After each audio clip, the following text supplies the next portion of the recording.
আল্লাহর হাবিব সাল্লাল্লাহু তাআলা আলাইহি ওয়াসাল্লাম বলেছেন, কেউ যদি রমজান মাসে মহব্বতে কোরআন তেলাওয়াত করে, হাসরের ময়দান যেদিন কায়েম হয়ে যাবে, যেদিন কেউ কাউকে সুপারিশ করতে পারবে না, কোনো মা তার সন্তানকে পরিচয় দিবে না, কোনো সন্তান মার দ্বার দাঁড়বে না, কোনো এমপি মন্ত্রী ভোটারের দ্বার দাঁড়বে না, কোনো ভোটার এমপি মন্ত্রী কোনো দ্বার দাঁড়বে না।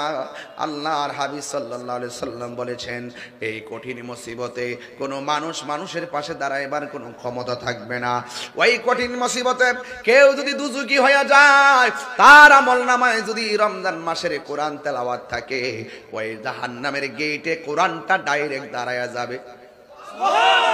আর বড় করে ডাইরেক্ট দাঁড়ায় যায়, বলবে, আল্লাহ রমজান মাসে আপনার এই বান্দা আমি কোরআনকে তেলাওয়াত করেছে, এই জন্য গো আল্লাহ মেহেরবানি করে তুমি একটা কাজ করো, আল্লাহ এই তেলাওয়াতের খাতিরে এই তেলাওয়াতের কারীর জন্য আমি কোরআন সুপারিশ করতেছি।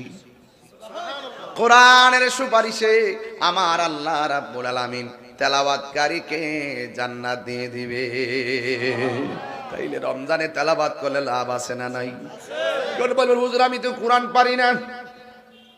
কোরআন শরীফ যদি না পারেন তাইলে কি আর করার আছে? Something is better then nothing. নাই মামার চেয়ে কানা মামা ভালো। তবে যা নাই শূন্য খালি, কিছু হলো তো ভালো। এই জন্য আপনাকে কি করতে হবে শুনে যান। আপনাকে মোহাব্বতের সাথে পড়বেন, আমার সাথে পড়ুন, কুল হুয়াল্লাহু আহাদ আল্লাহুস সামাদ লাম ইয়ালিদ ওয়া লাম ইউলাদ ওয়া লাম ইয়াকুল লাহু কুফুয়ান আহাদ। বাস 10 পারা কোরআনের সওয়াব হয়ে গেছে। সুবহানাল্লাহ। আবার পড়েন, কুল হুয়াল্লাহু আহাদ আল্লাহুস সামাদ লাম ইয়ালিদ ওয়া লাম ইউলাদ ওয়া লাম ইয়াকুল লাহু কুফুয়ান আহাদ। বাস 20 পারা কোরআনের সওয়াব হয়ে গেছে। সুবহানাল্লাহ।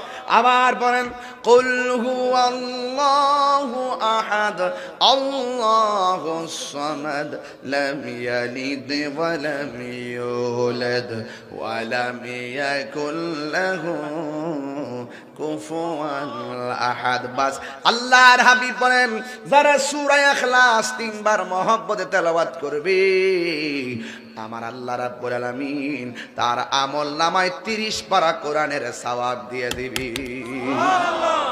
এই সূরা ইখলাস থেকে মা ফাতেমা বেশি ভালোবাসতেন। সুবহানাল্লাহ। কেন?